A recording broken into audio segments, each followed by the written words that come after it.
So this body of work started off very intuitively, probably more intuitively than any past works, at least that I can recall at this moment. But there was still this level of experimentation, which is maybe what allowed me to get to this point at all.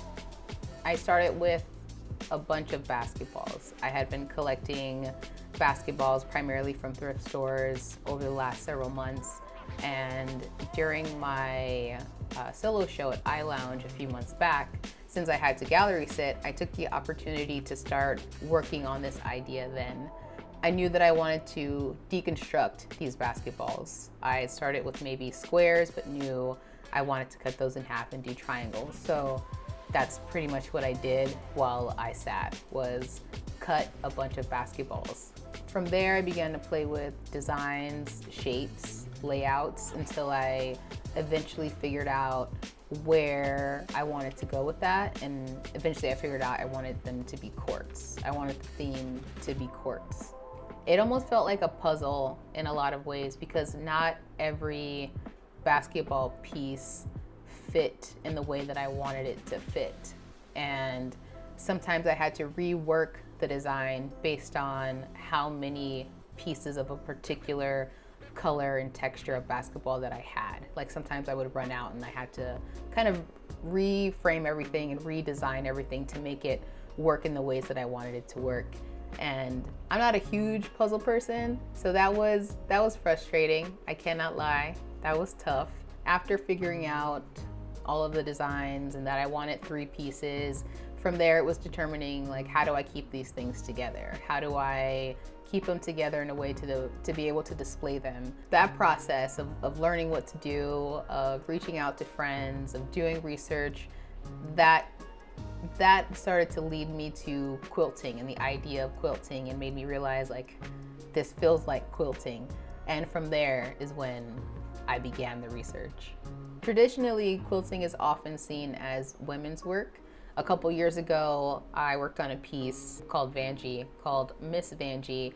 It's a pair of Air Force Ones with yarn adorned onto the pair.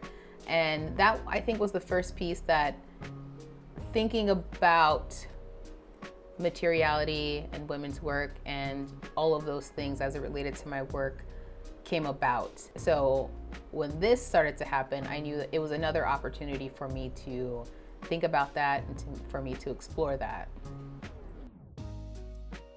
For Black Americans, quilting has long preserved stories through repurposed fabrics and served as a quiet form of resistance. In the South, quilts once carried hidden codes that helped guide the enslaved to freedom via the Underground Railroad. They were also passed down as family heirlooms. Also in my research, I learned about the quilt makers of Gee's Bend. Gee's Bend is this rural Gee's Bend is in rural Alabama. It was really cool to read about that in my research, because I was born in Mobile, Alabama, which is not very far from Gee's Bend. And although I didn't live there for very long and I don't have a lot of memories from that area, while doing this research and working on a project that is very new to me, it felt like a level of affirmation to keep going. For generations, Black women in Gee's Bend have turned necessity into artistry, creating quilts that began as a way to stay warm in unheated homes during the 19th century. Using worn work clothes, fertilizer sacks, and other repurposed materials, they crafted pieces that were both practical and expressive. What makes these quilts unique is their improvisational style. Often called My Way quilts, each one follows the maker's intuition. Bold colors, unexpected patterns, and personal rhythm guide the design. This approach has been passed down from generation to generation, shaping a distinctive visual language that continues today.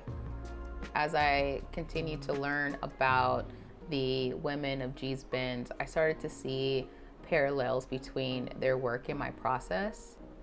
In my own piece, I worked with basketballs, each one different in type, thickness, wear, and age. Most were found, I said earlier, in thrift stores, already carrying stories of use.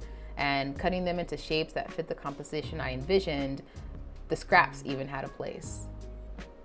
Like the quilters, I deconstructed and reassembled to tell a larger story. 4-point play featuring myself and Sir Philip Gabriel Steverson will be at Practical Art, which is in Uptown Phoenix, until the end of May.